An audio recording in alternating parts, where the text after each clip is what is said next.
I have two names.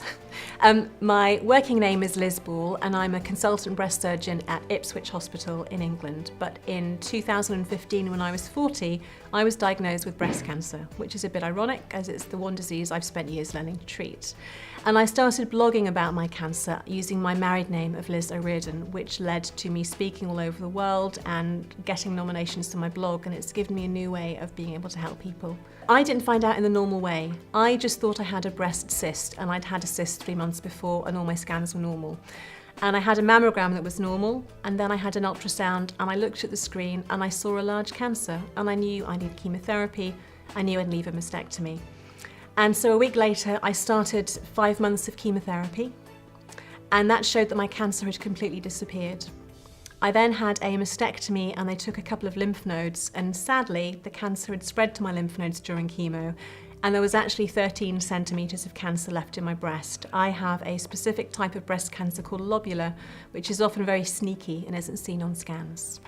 That led to me having the rest of the lymph nodes in my armpit taken away, followed by a course of radiotherapy, and I'm now on 10 years of tamoxifen for maintenance treatment.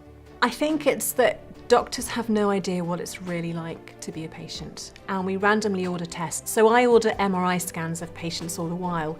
I had no idea that involved lying down naked for 40 minutes with cod liver oil capsules on your nipples as an anatomy marker, playing Justin Bieber through headphones.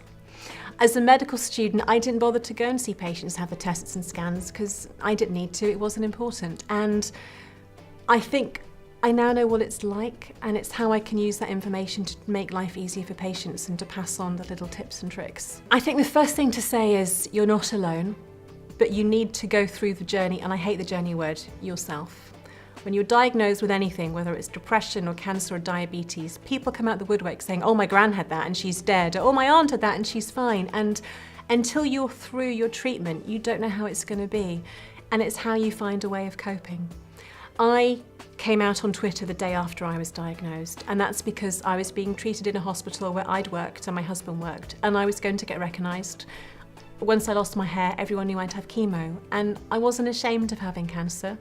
My way of coping was to write about it, and by writing I dealt with all the feelings I was dealing with, and it's a bit like grieving, the denial, the anger, the resentment, and that was my way of coping. And if I can just tell people it's okay and you will get through it, and if that helps one person and makes a difference, then I've done my job. Follow your heart. Medicine is the most amazing job with so many privileges available, and your career path will take twists and turns that you can't even predict. But if you follow your heart and do what truly makes you happy, then you'll be an amazing doctor for your patients.